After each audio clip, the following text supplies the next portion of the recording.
Y bueno, en esta ocasión hemos invitado a Juan Carlos Elo, de la Universidad de La Serena, a que nos hable del grupo Milenio en el cual él participa, SAFIR. Y bueno, dicho sea de paso, muchos ya saben, pero no está de más decirlo, que con Juan Carlos compartimos hace muchos años ya amistad y fue también integrante del Departamento de Ciencias Básicas hace eones atrás. ¿Cuántos? ¿15 años? 13 años. 13 años más o menos, donde hacíamos un curso en conjunto. Así que es como una vuelta, no alma mater, pero una vuelta a una casa en la cual estuve viviendo un tiempo. Así que bienvenido, Juan Carlos, y toda la suerte. Ya, gracias. Bueno, muchas gracias por la invitación. Bueno, muy contento de dar la charla de este. ¿Me escuchan bien así como no se está el micrófono, cierto? Sí, se escucha. Ok. Como dice Mauricio, yo hice clases acá hace un poco más de un año, casi 2, cuando estaba terminando el doctorado. Cuando recién había terminado el doctorado, no me acuerdo muy bien. Mauricio me apoyó. Contrato. Actualmente estoy en la Universidad de La Serena como profesor y además participo del Instituto Milenio para la Física Subatómica en la frontera de las altas energías, SAFIR, que de alguna forma todo eso se convierte en SAFIR. La S hay que sacarla de alguna parte de ahí y en el fondo forma SAFIR, que es como SAFIR.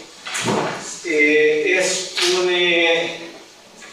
un instituto científico que funciona como una fundación que se creó luego de ganar un Instituto Milenio, que son fondos de ANIL.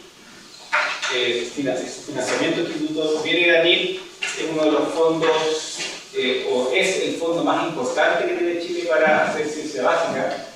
Para obtener este tipo de instituto se necesita tener un cierto ya desarrollo, prestigio en ciertas áreas específicas. Nosotros postulamos en la física de alta energía, muy particular en la física de partículas, y es lo que les voy a contar hoy día. Me parece relevante que conozcan, digamos, este instituto, cuáles son sus objetivos, digamos, las cosas que estamos haciendo, y porque en el fondo de alguna manera estamos conectados, principalmente a través de Mauricio, con la universidad.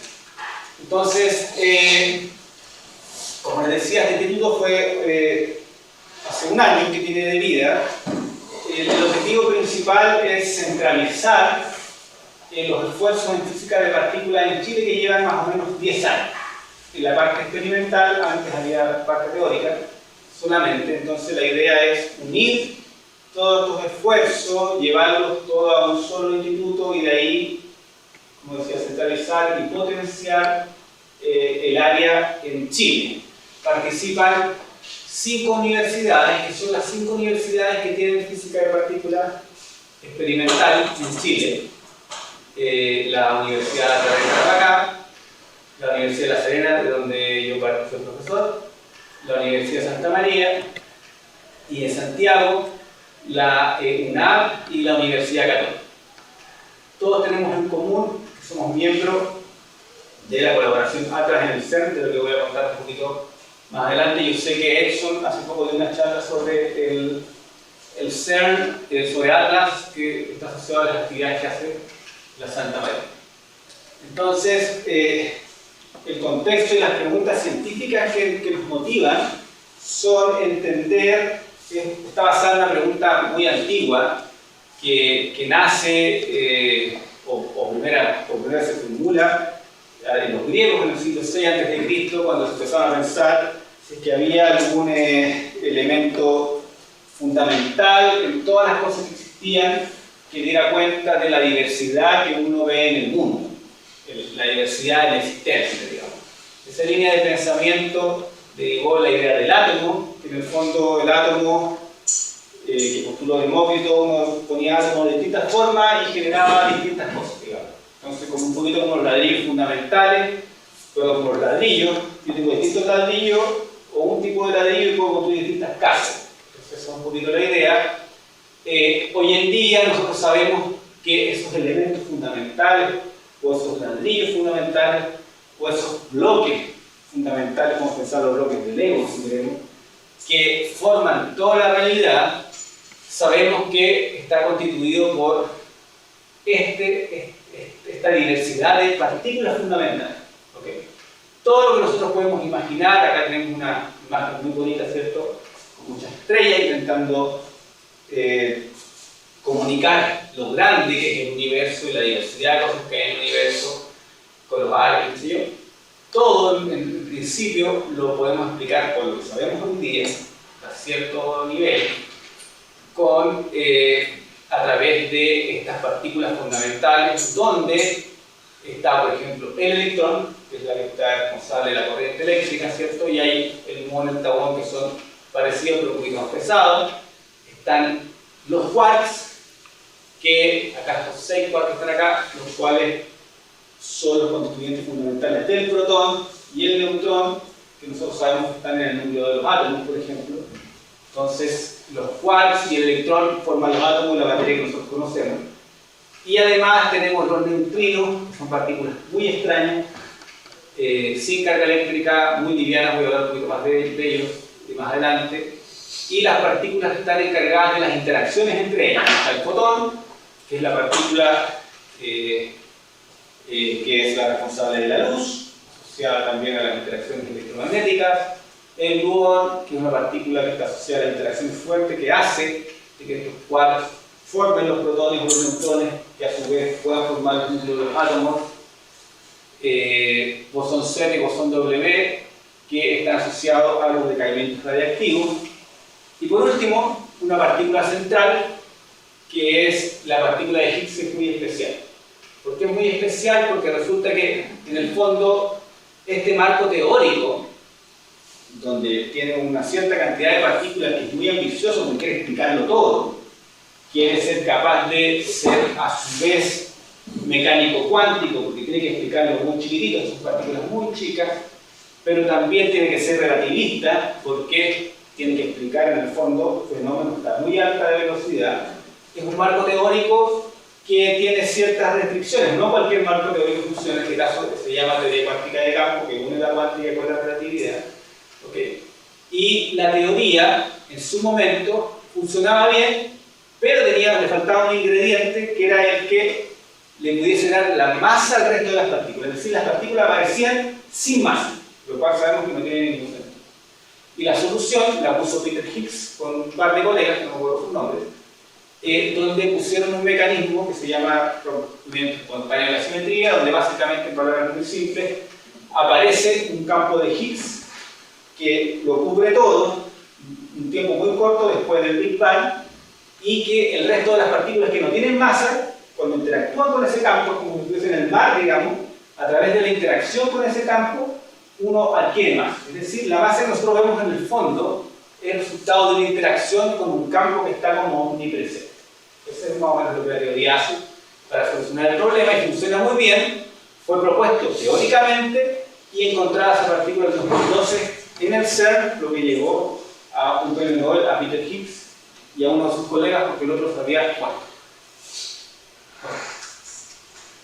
Entonces, a pesar de que la teoría actual que conocemos, que es el modelo estándar de la física de partículas, es tremendamente exitoso, prácticamente con muy grado alto de precisión es capaz de explicar casi todos los datos experimentales de muchos experimentos que hoy en día hay en distintas partes del mundo. Es probablemente la teoría más exitosa que ha creado el hombre. No hay una teoría que sea capaz de explicar tantos fenómenos con tanta precisión, con tan pocas partículas, en este caso es decir, con tan pocos parámetros comparado con la cantidad de cosas que puede explicar. Es tremendo, tremendo. Pero aún así, hay ciertos fenómenos que no pueden explicar. Y esos fenómenos que no pueden explicar, que voy a hablar un poquito de ellos, son de alguna forma uno de los principales motores científicos, las grandes preguntas, las motivaciones por las cuales muchos de nosotros hacemos física de partículas y estamos interesados en esta área. Entonces, una de ellas es la materia oscura. ¿Okay? Resulta que aquí está la imagen que mostraba recién con las estrellas, con los árboles, qué sé yo, que es todo el universo. Esta idea, cuando nosotros nos imaginamos que estamos inmersos en este tremendo universo gigantesco, y nosotros no somos nada, no somos una gota del océano, resulta que todo eso que podemos realmente visualizar con la cantidad de galaxias que existe, que tenemos, Matías nos puede mostrar un poco más de números astronómicos, digamos, cuán pequeños somos, todo eso corresponde solamente al 4% de la materia del universo. O sea, si ya éramos chicos, somos más chicos todavía. Somos muy poquitos, la materia visible, la que puede ser captada por telescopios, porque los telescopios lo que captan es luz.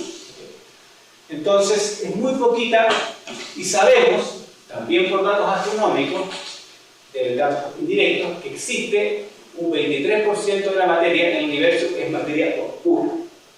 ¿Qué significa que sea materia oscura? Significa que es materia que no emite luz. Es decir, es materia que si yo prendo la luz, no la voy a poder ver. ¿Okay? Que al contrario de todos nosotros, que si prendemos la luz nos vemos. Entonces, si la apagamos, de noche no nos vemos, si la prendemos, nos vemos. La materia oscura no interactúa con la luz. Pero, ¿por qué sabemos que existe y cómo sabemos que existe?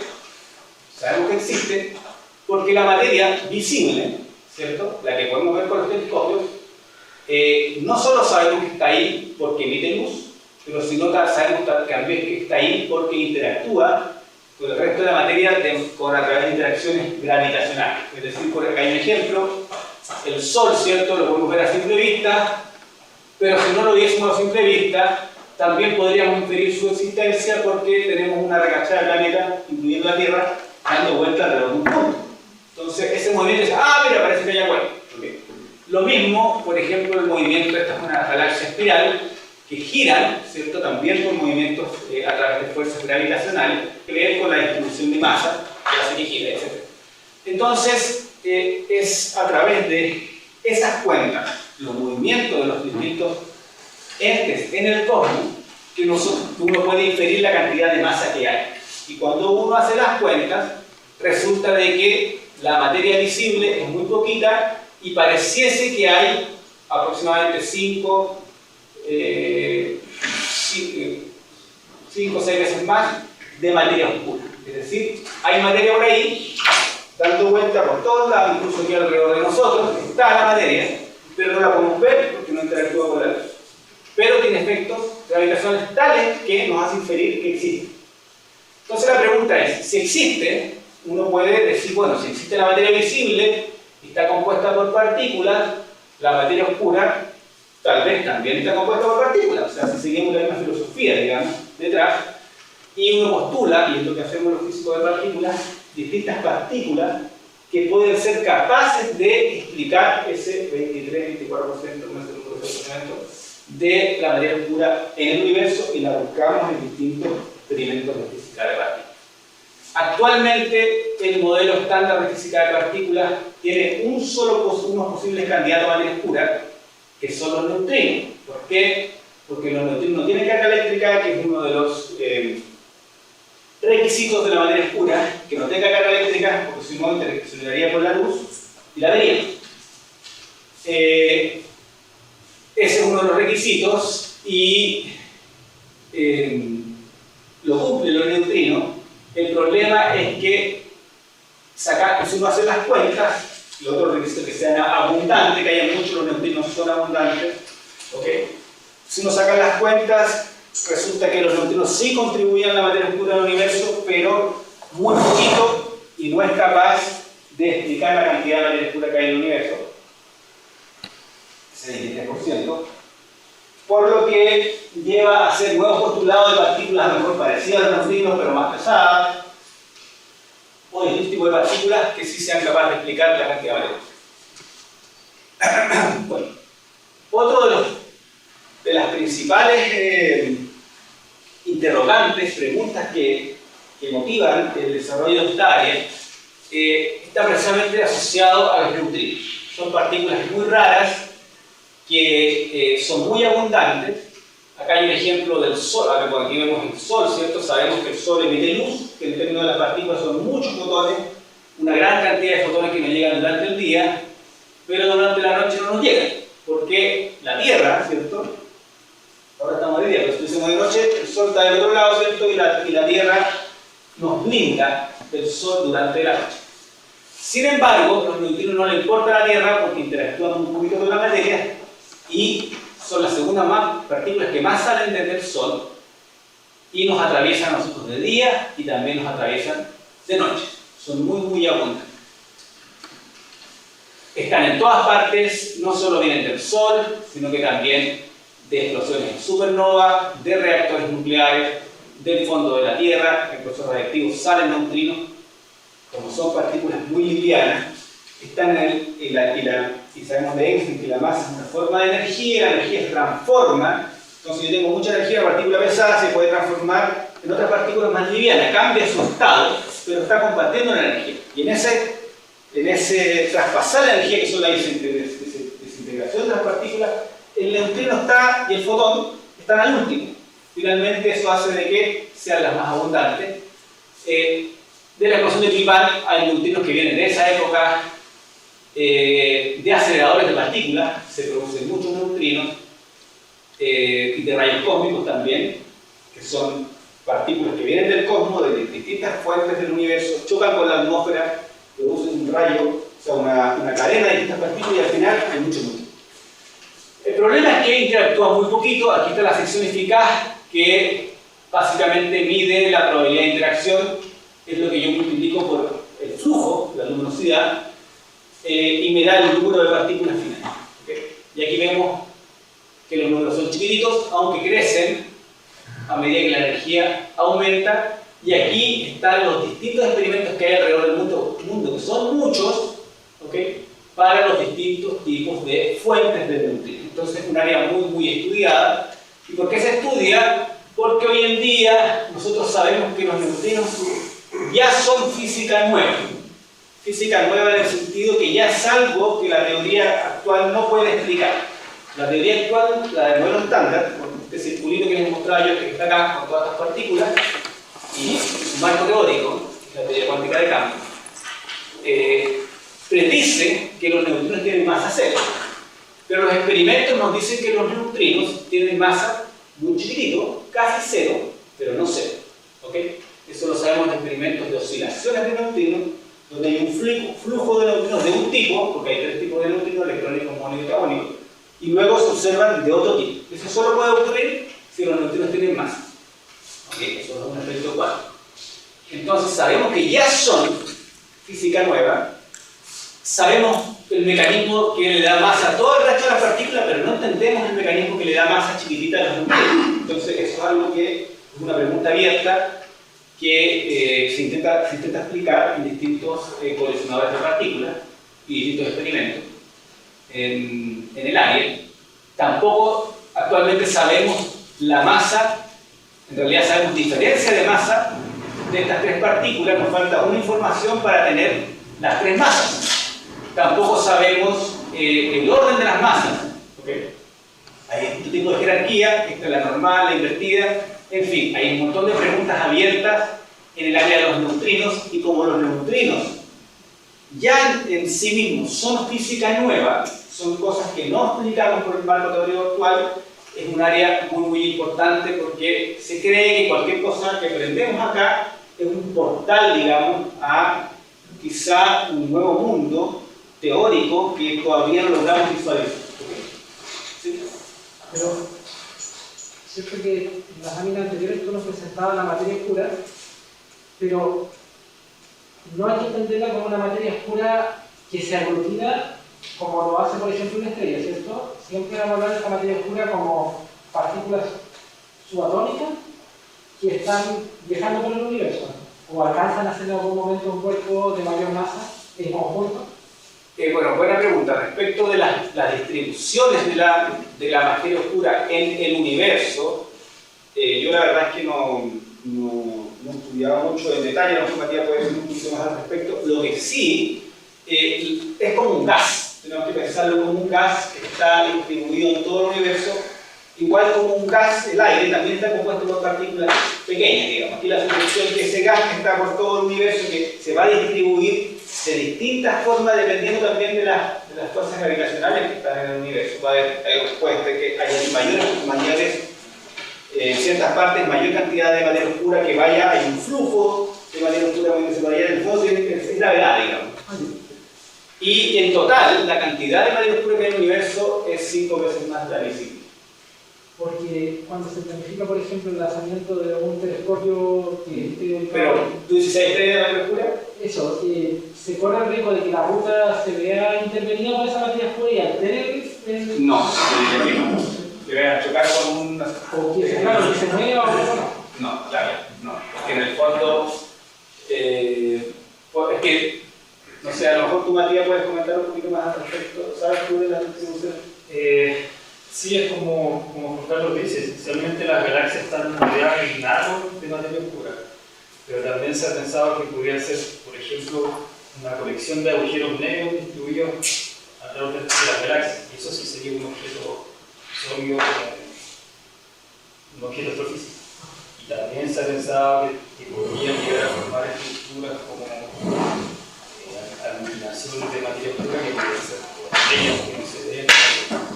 O sea, igual es riesgoso cuando se planifica una misión de algo, digamos, de observación o algún satélite que se lance en otra órbita, porque se corre el riesgo de ese alto porcentaje que no se conoce que esté dentro de la ruta del proceso, ¿no?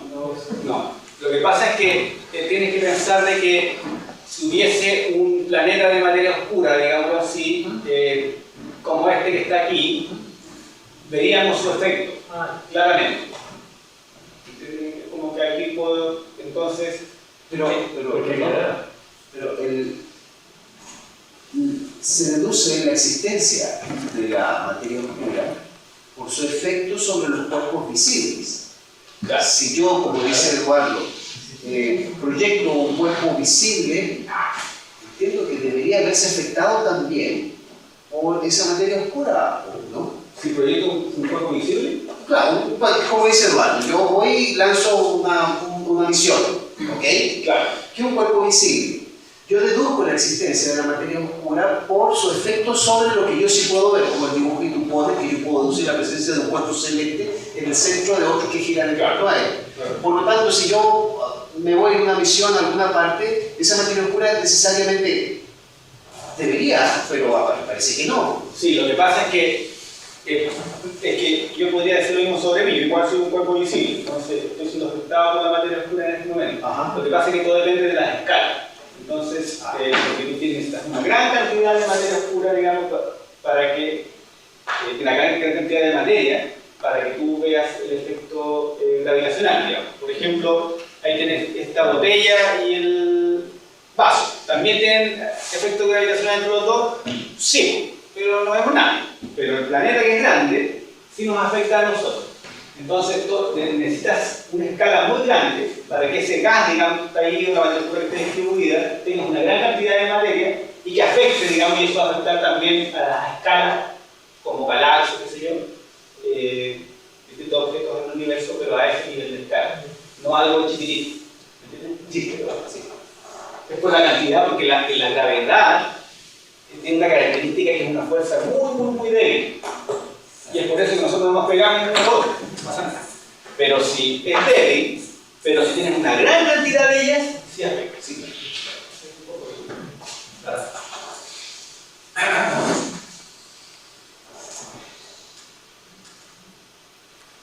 Ahora, la tesis de la materia oscura, de que son partículas, es actualmente la tesis más aceptada y la que explica de mejor manera, digamos así, o sea, la más simple, yo diría.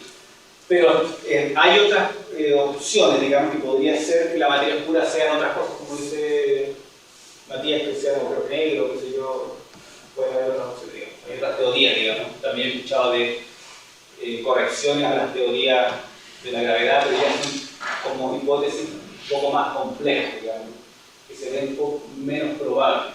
Pero hoy en día, hasta que tú no encuentres esa partícula, por eso es tan importante la búsqueda, hasta que no encuentres la partícula de la materia oscura, no vas a tener una observación directa de la materia oscura.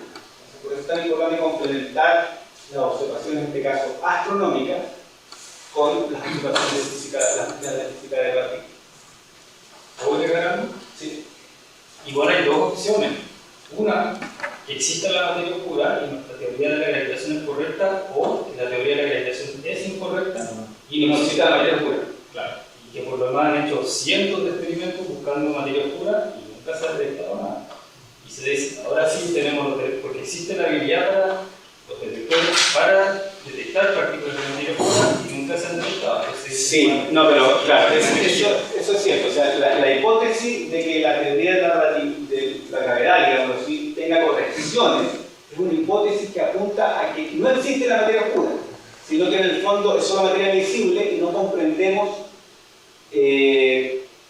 a cabalidad, digamos, sus interacciones gravitatorias, y a escalas muy grandes hay modificaciones que nosotros las entendemos y por eso creemos que hay materia oscura. Es una hipótesis que a mi juicio es muy rebuscada, pero es viable. Ahora, lo que dice Matías que claro, hay muchas formas de buscar materia oscura, no se ha encontrado. La verdad es que las teorías de materia oscura, las hipótesis donde tú pones partículas, tienen ciertas regiones paramétricas, y hasta hoy en día los experimentos de materia oscura han sido capaces de cubrir una parte pequeña de esa región paramétrica. Es decir, no es que se ha buscado mucho, pero desde el punto de vista de la búsqueda del espacio paramétrico, es decir, cuánto yo estoy cubriendo realmente la teoría, es poco. Entonces, yo diría que ese no es un argumento para decir no son partículas, porque todavía no hemos llegado al nivel de sensibilidad experimental tal que tengamos acorralado el modelo de materia oscura y que nos quede un poquito nomás de opción. No, estamos en el lado totalmente contrario. De hecho, las regiones más probables, las esperables, ni siquiera muchos experimentos ni siquiera logran llegar ahí. Porque es muy difícil detectar la materia oscura porque interactúa muy poquito. Entonces, como interactúa muy poquito, si no estaríamos chocando con materia oscura, interactúa muy poquito.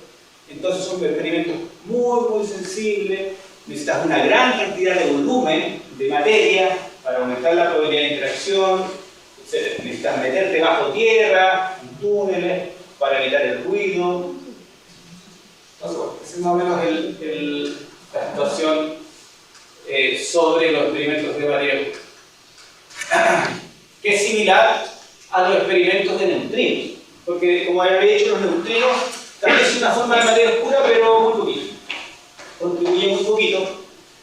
Esta es la típica foto de un experimento de neutrino, creo que es el Super Kamiokande o el Kamiokande, donde acá hay una balsa, que hay una persona, creo, y está lleno de fotomultiplicadores, donde son esferas que están rellenas con agua pesada.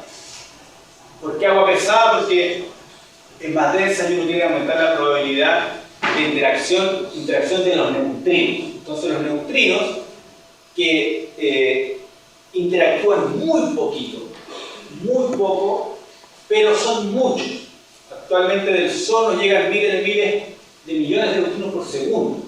Entonces es un flujo muy grande que hace que esa posibilidad de interacción tan pequeña se compense. Entonces, para poder observarlo, se hacen estos experimentos. Uno tiene agua pesada, se ponen fotomultiplicadores porque el neutrino llega y si logra interactuar con un átomo, saca volando un electrón. Ese electrón viaja a una velocidad más allá de la luz en el medio, se produce esta radiación de Cherenkov, la cual es muy tenue y se tiene que amplificar, digamos, con estos fotomultiplicadores. Es más o menos a grandes modos cómo funcionan los detectores de neutrinos, lo cual es muy interesante, pero como son señales muy tenues, muy pequeñas, y tengo que estar seguro que es un neutrino y no otra cosa, tengo que meter experimentos bajo tierra, experimentos subterráneos, en minas o debajo de montañas. Todo el mundo de detección de estos neutrinos. Entonces, bueno, por último, la simetría antimateria. Materia-antimateria es otra de las cosas que no entendemos, que no es capaz de explicar el modelo estándar de física de partículas. Todas estas partículas que están acá tienen antipartículas dentro del modelo. Es decir, si hay un electrón, hay un positrón que es su antipartícula, que es igualito, pero carga negativa es positivo. Hay un protón, hay un antiprotón, ¿okay? Por lo tanto, si hay un hidrógeno, existe un antihidrógeno, pero no vemos antihidrógeno. ¿Dónde están los antihidrógenos? Existe una explicación. No están. Y la teoría dice que en la evolución del universo no hay ninguna razón particular para que se haya preferido la materia versus la antimateria. Eso es algo que no se puede explicar actualmente. Hay indicios muy pequeños, pero de nuevo, igual como con la materia oscura, no son capaces de explicar esta gran asimetría. En parte sí, pero no totalmente. Y lo que hacemos los físicos de partículas teóricos es hacemos extensiones de estos modelos, agregamos nuevas partículas para explicar principalmente estos tres fenómenos que describí recién: la materia oscura, los mecanismos que generan masa de los neutrinos y la simetría materia-antimateria, que finalmente se traduce en extender este zoológico de partículas y agregar nuevas partículas, y por lo tanto nuevos partículas. Entonces, para resolver esas preguntas necesitamos un instrumento. El instrumento más poderoso que tenemos hoy en día, que Edson les contó un poquito al respecto, tiene 27 kilómetros de diámetro, está a 100 metros de profundidad, son túneles donde se hacen acelerar protones. Pensemos que los protones en el fondo son átomos de hidrógeno sin los electrones. Entonces tengo aire, pesco hidrógeno, lo acumulo, le saco los electrones y los hago acelerar con campos magnéticos, los choco en distintos puntos donde están los detectores. ¿Okay? El detector en el cual nosotros participamos, el detector Atlas, que es el más grande, es uno de los 4 detectores principales, y este debería ser como el microscopio que mira el resultado del choque. La razón por la cual es tan grande es porque mientras a mayor velocidad o a mayor energía se chocan los protones, yo voy a poder hacer que el choque llegue más cerca, que es lo que me interesa a mí, entender lo más chiquitito, ¿okay? La estructura más pequeña de la materia, porque si choca muy lentito, el choque va a ser cero. Entonces voy a entender lo de la superficie, pero mientras más rápido, mayor energía, más se va a destruir los protones, más voy a entender lo que está dentro, y es por eso que termino con experimentos de este tamaño tan gigante. ¿Okay?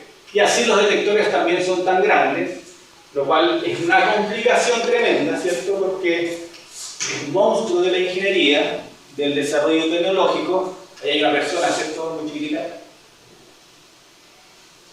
Tiene que participar mucha gente, cuesta mucha plata. Pero si uno le quiere ver el lado bueno, es también una oportunidad, ¿cierto?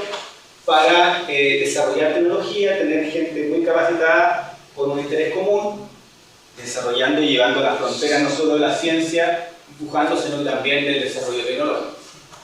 Entonces, este tipo de detectores es capaz de reproducir primeros momentos después del Big Bang, porque genera protón-protón, estados de materia cercanos a los que habían después del Big Bang.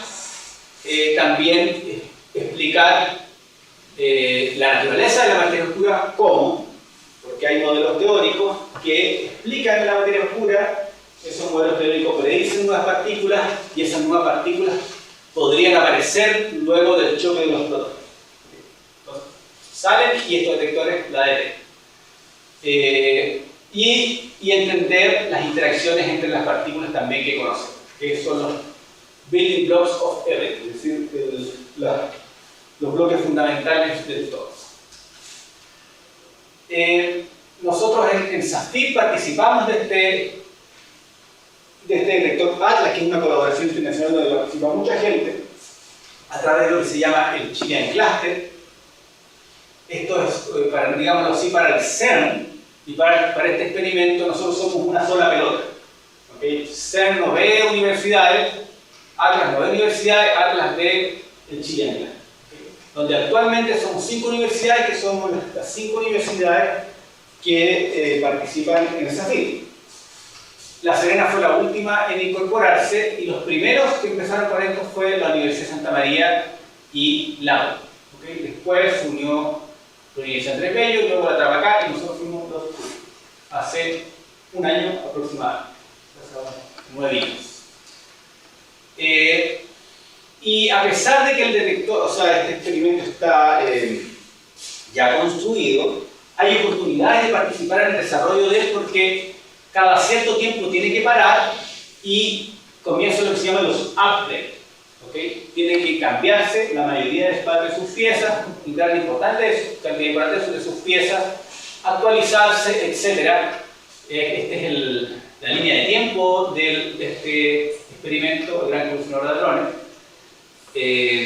Va aumentando de energía, tiene planificado los upgrades cada cierto tiempo, que son estos espacios que están acá. RAN 1 cuando está corriendo, RAN 2 cuando está corriendo, ahora está en el RAN 3 y entre medio tienen los upgrades, donde desde Chile se ha participado. Esto seguramente les mostró Edson. Esta es una contribución al cambio de una de estas piezas del upgrade 1 que realizó la Santa María con la PUC antes que se creara SAFIR, donde cambiaron uno de estos detectores que era en la cámara de muones. Este es el detector Atlas que tiene muchas partes, es como cebolla, son como capas de cebolla, y la última capa es capaz de detectar unas partículas que se llaman muones. ¿Okay? Y cambiaron uno de esos detectores en conjunto con 4 países: Rusia, Israel, China y Canadá. Actualmente, ahora ya como SAFIR, participamos en el upgrade del Phase 2, segundo upgrade de Atlas, con un proyecto que ahora es único chileno. Eso es muy importante, muy interesante. Por primera vez, Chile, a través del SAFIR, sus universidades donde participa la Santa María, la Serena y la PUC y la UNAM, todas las de SAFIR menos la UNAM, participamos en un proyecto que es 100%, este es un documento oficial de Atlas, 100% chileno, ¿okay? Que es el Charge Monitoring Board, que es un proyecto donde se tiene que monitorear cargas eléctricas en ciertos dispositivos, los cuales funcionan a condiciones muy extremas de radiación, porque estamos pensando acá, tenemos un acelerador de partículas que radia mucho, ¿cierto? Hay mucha radiación, entonces tienen que asegurarte que los dispositivos electrónicos funcionen con alto nivel de radiación por 10 años más. Entonces son desafíos desde el punto de vista experimental bien interesantes. La Serena ha jugado un rol bien importante, nosotros le hemos sacado harto jugo. Acá tenemos salido en algunas noticias regionales. Este es uno de los profesores que contratamos hace un año, que nosotros es experto en el desarrollo de detectores para física de partículas. Y obviamente para participar en estos experimentos que son de gran envergadura y que son de desarrollo tecnológico en la parte más de detectores, hay que tener laboratorios los cuales son caros. En Chile no se ha financiado con fondos provenientes desde el Estado principalmente. La Santa María, que son los primeros que comenzaron con esto, llevan harto tiempo, tienen distintos tipos de laboratorios. En la PUC también, probablemente tiene más desarrollo que la Santa María hoy en día. La PUC también tiene varios laboratorios. Nosotros estamos en la Serena implementando nuestro laboratorio desde hace un año. Ahí está nuestro laboratorio. Hemos sido bien habiliositos, tenemos cierta cantidad de equipos que nos han sido capaces de participar en los procesos, por ejemplo, de Charge Monitoring Board. Tenemos un ingeniero contratado por SAFIR, 2 profesores, como 5 estudiantes participando en el laboratorio, todo en el plazo de un año. Acá también en proyectos que han sido en colaboración con la FICHEN, que está hablando nosotros, hemos mostrado las fotos antes, y aquí nuestro ingeniero que está en el laboratorio de la UNAM también participando en distintos proyectos. Y dentro de las cosas que nosotros hacemos no solamente son proyectos con el CERN, sino que también estamos muy interesados en todo lo que es la astropartícula. Acá estamos, ahí tenemos el detector del agua, está tapado con un chal, que el detector hermano está acá en la Universidad de Viña del Mar, que nos interesa a nosotros por dos razones. Una es la red de colaboración de rayos cósmicos en Latinoamérica, que es LAGO, para tomar datos, y la otra es porque hay un experimento que se llama SWGO, que es el experimento de este tipo de detectores más grande del mundo, que es posible que se construya en Chile, y los chicos lo que están haciendo acá es participando y trabajando en la parte de la caracterización de los detectores para eventualmente contribuir a este otro experimento que es WGO. lo cual es muy interesante. Entonces, todo esto obviamente no funciona si es que no hay gente, ¿cierto? Aquí este es el grupo de personas de SAFIR, ahí está el director, la directora alterna, directores de la UNAP, de la PUC, grupo de investigadores principales, ahí estoy yo, la foto un poco oscura, soy el único de la Serena, de los investigadores principales, también investigadores senior, algunos de Chile, otros de extranjero, tenemos por ejemplo del CERN, y cada universidad tiene su grupo de investigadores, que está la Santa María, que es un grupo bien consolidado, de la PUC, de la UNAP, ahí Pablo y yo, allá no es de la UNAP, se fue a la Serena, así que va a salir dos veces las fotos, de la UTA, y aquí de la Serena, el grupo de la Serena, con alumnos estudiantes y un profesor. Es un grupo bien exitoso en términos de publicaciones, acá bueno, en 10 años más de casi 1000 publicaciones de distinto nivel, de muy alto nivel, participación en la prensa, una red de colaboración muy grande, probablemente es la red de colaboración a mi juicio más grande que tiene Chile. Aquí hicimos un pequeño mapita. También a nivel de nuestra institución, estamos conectados con CERN y con las distintas universidades en Chile, pero con la FUCHEN y con distintos otros institutos alrededor del mundo. Bueno, y para terminar, hablar brevemente sobre los objetivos científicos y cómo nosotros nos organizamos. Principalmente nos definimos en 4 áreas. Una es la física fundamental, donde yo soy el coordinador. La siguiente es la ciencia de datos, o análisis de datos, de detectores o nuevas tecnologías, y por último conexiones con otros sectores. La parte de la física fundamental, básicamente la idea que hay detrás es que este tipo de experimentos, por ejemplo el LHC, produce una cantidad de datos que es tremenda, o sea, es muchísima información, a tal punto que solamente se puede almacenar el 1% de la información que produce, a pesar de que hay supercomputadores conectados en todo el mundo. O sea, es mucha la cantidad de datos. Y nosotros queremos encontrar, por ejemplo, partículas que sean capaces de explicar la materia oscura, partículas que sean capaces de explicar el mecanismo de masa de los neutrinos, partículas que sean capaces de explicar la simetría materia-antimateria del universo, dentro de otras preguntas. Y esas partículas son partículas que aparecerían de vez en cuando, son señales muy débiles. ¿Okay?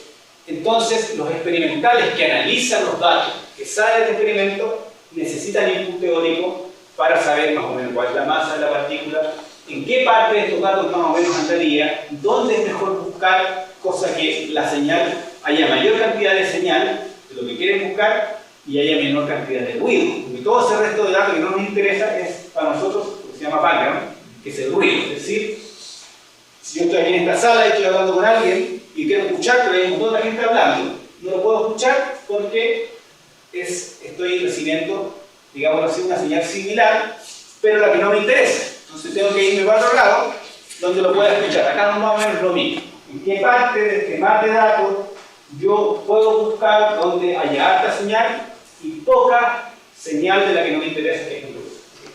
Entonces todo eso realmente este trabajo es un trabajo colaborativo entre la física teórica y la física experimental. Nuestro grupo de análisis de datos, de nuevo, el LHC es una mina de oro de datos, produce alrededor de 15 petabytes por año, y la búsqueda que hace nuestro grupo de análisis de datos principalmente se concentra en búsqueda de nuevas partículas y nuevos fenómenos que no se hayan visto nunca antes, y también fenómenos del cuarto con plasma, que es el nuevo estado de la materia que se puede producir en este tipo de experimentos. Es muy interesante porque son pocos. Bueno, Google, por ejemplo, trabaja en CERN para testear the latest machine learning algorithm. Por ejemplo, el CERN está muy conectado con la industria, con muchos países, porque en el fondo es un laboratorio de Big Data, por así decirlo. No hay muchos en el mundo. ¿Okay? Y ahí participa nuestro grupo de análisis de datos. En el grupo de detectores, ya les comenté sobre el Charge Monitoring Board, que es este Data Acquisition System, que usa textura de Computed Heterogeneous. Digamos que está asociado a estos chips que están acá, lo cual también hay proyectos para ver cómo se pueden aplicar en otras áreas de interés del país.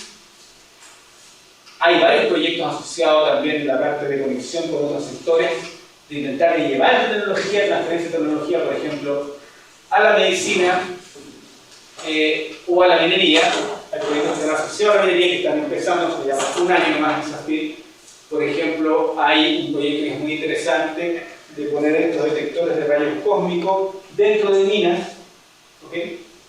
Como vienen los rayos cósmicos del espacio, atraviesan la mina y los detecto dentro, lo comparo, por ejemplo, con los que estoy detectando fuera. Por comparación, a lo mejor puedo entender de mejor manera lo que se llama la muongrafía, en la composición de la mina. Puedo ver si hay agujeros, etc. Algo así parecido como los rayos X, pero con rayos cósmicos. Ahí hay un ejemplo. Esto de la muongrafía es algo que se intenta hacer en distintas partes del mundo. Había bastante avance, los argentinos están muy interesados en desarrollar este tipo de cosas, y es algo que a nosotros como SAFIR nos interesa caminar en esa dirección.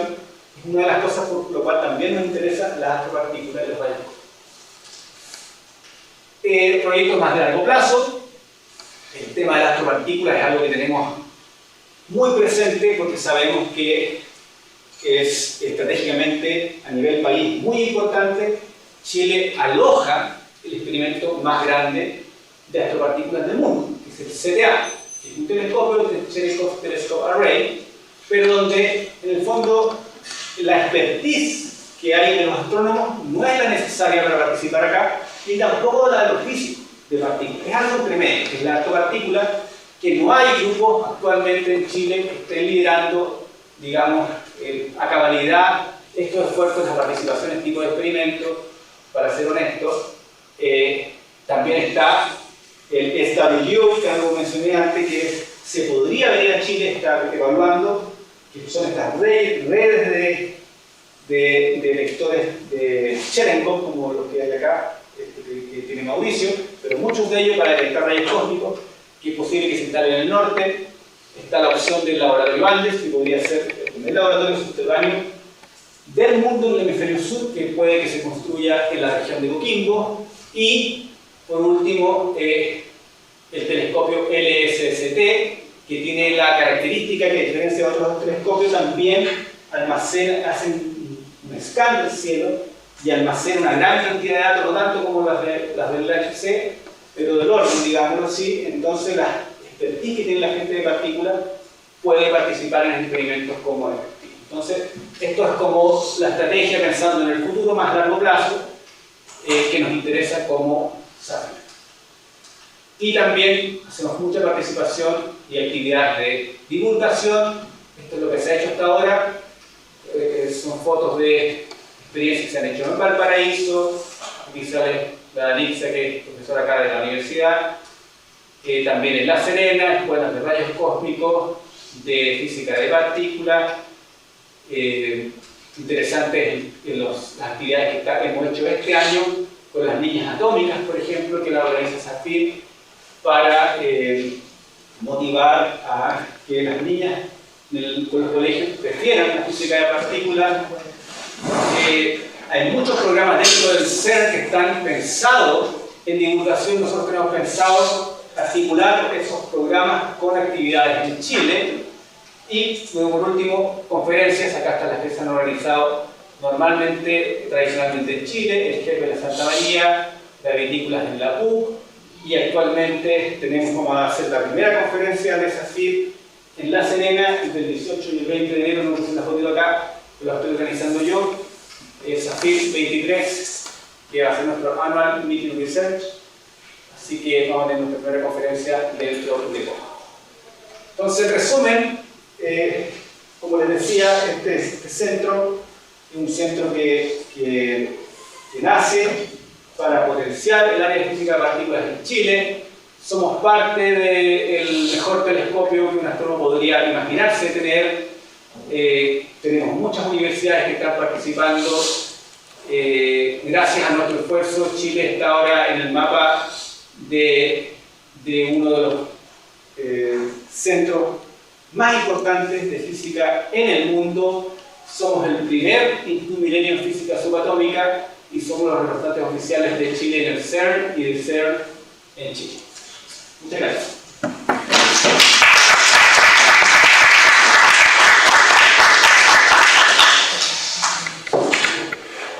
¿Preguntas? Yo tengo una pregunta, pero la ecuación de Einstein, la de la energía, masa por velocidad, toma en cuenta la materia oscura como tal, porque si yo me hablas de lo que vemos, de la luz, que es importante, y la materia oscura no se relaciona en eso, ¿está tomado en cuenta? O porque también he escuchado que hay que buscar otra ecuación, hay que buscar otra teoría. No sé si estoy... Sí. O sea, la mc cuadrado, en el fondo lo que te dice es que la masa es una forma de energía. Eso es lo que es revolucionario de su teoría. Y resulta que es así, digamos. La masa, hoy en día, lo que antes pensábamos que la masa, la cantidad de masa se conservaba, hoy en día lo vemos en los experimentos que no, que tenemos un electrón con un positron, que en masa se juntan y sale luz. Entra la masa, no se conserva, se convierte en energía. Si la materia oscura es masa, también es una forma de energía. Entonces, es capaz de convertirse es capaz de interaccionar entre sí y es la forma, es cómo lo buscamos. ¿Cómo lo buscamos los observadores de partículas? Porque uno dice, bueno, y están chocando dos protones que en el fondo son átomos de hidrógeno y dos electrones y van a encontrar materia oscura. ¿De dónde? No, el protón tiene masa, es una forma de energía y eso a través, eso es muy dependiente del modelo, que son importantes los modelos teóricos. Hay modelos teóricos que dicen que esa energía tú la vas a convertir en otras partículas que tienen masa, por lo tanto es otra forma de energía y eventualmente, dependiendo de las interacciones, te va a aparecer una materia oscura. Entonces, el hecho de que la materia oscura sea una forma de energía es la base por la cual nosotros la podemos buscar en colisionadores de partículas. Si no, no podría. Entonces, esa es la hipótesis, digamos, que está detrás. Pero hasta que no la encontremos, podría ser que no entendemos bien la teoría de la relatividad general y que no exista esa partícula, como se llama Tierra, y que sea otra la explicación. Hoy en día pareciese que es más simple, o sea, de hecho es más simple, no siempre lo más simple es lo verdadero, pero sí lo más simple es lo más probable. Cuando yo estoy en la desinformación, siempre lo más simple va a ser lo más probable. Entonces, se apuesta de que esa es la explicación.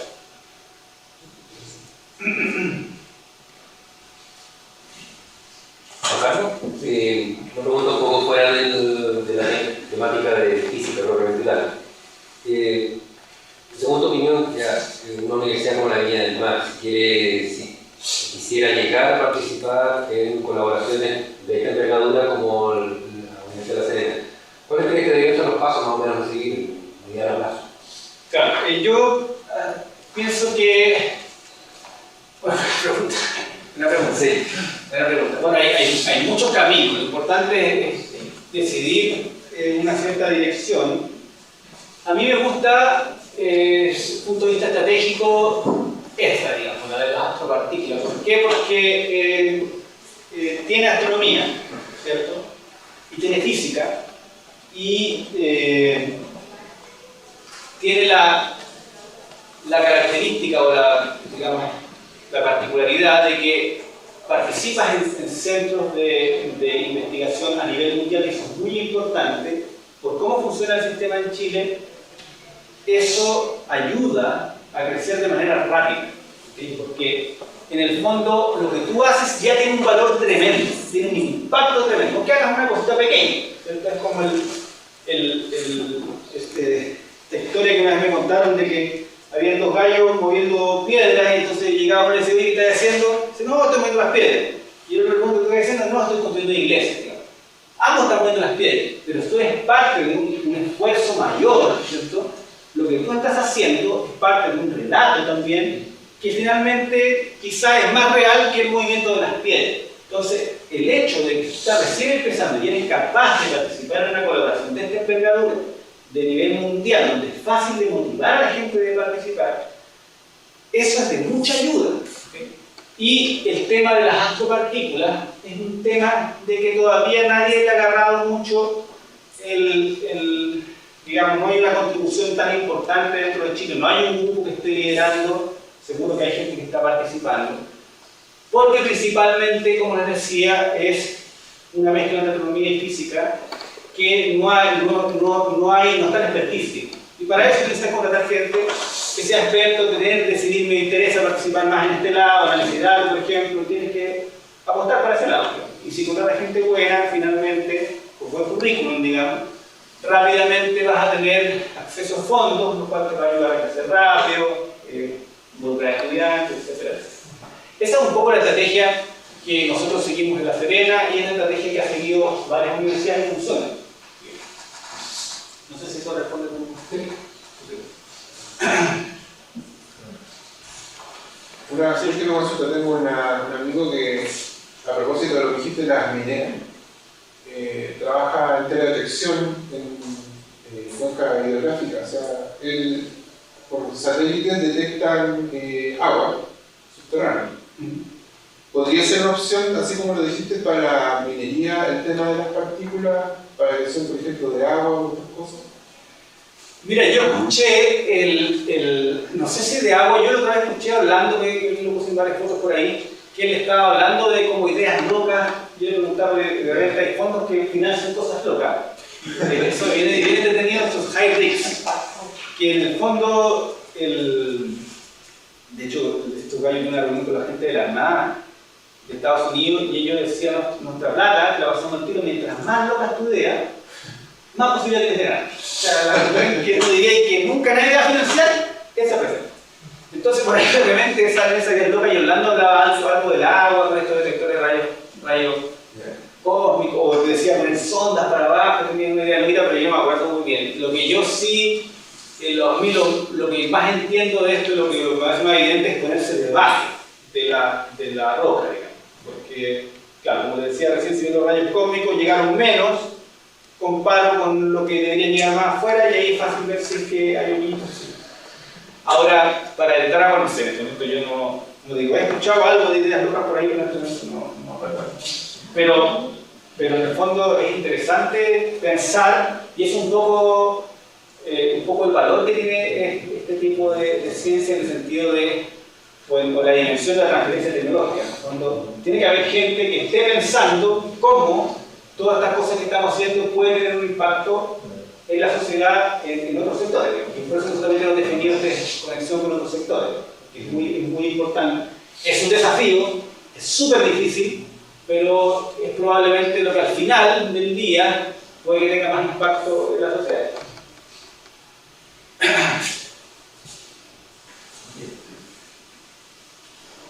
Sí, una consulta sobre el CTA. ¿Tiene alguna pregunta fundamental que intenta responder? Yo creo que no. O sea, tiene el tema de la materia oscura. Es capaz de poner límites a la materia oscura, tiene búsquedas de la materia oscura, pero no tengo gráfico en este momento. Pero, como te decía, el problema de los experimentos de la materia oscura, que tal vez en unos años más, o en unas décadas, todavía están lejos de las curvas esperadas, digamos. Están cerca, pero no llegan, digamos. Entonces, ese es uno de los problemas. Sí es capaz de observar, tener sensibilidad a materia oscura, es decir, de manera complementaria a los observadores de partículas, pero también, eso es lo que yo conozco, lo de las materias oscuras. Pero también he visto que también, en el fondo puede tener información de cosas que no son fundamentales, que están asociadas, por ejemplo, a distintos procesos del universo. Eso es más o menos lo que yo he visto. La cosa fundamental, lo único que conozco es sobre la materia oscura. Y sí pone límites a ciertos modelos de materia oscura. Pero eso es súper model depende. Bien, si no nos preguntan, entonces agradecemos a Carlos.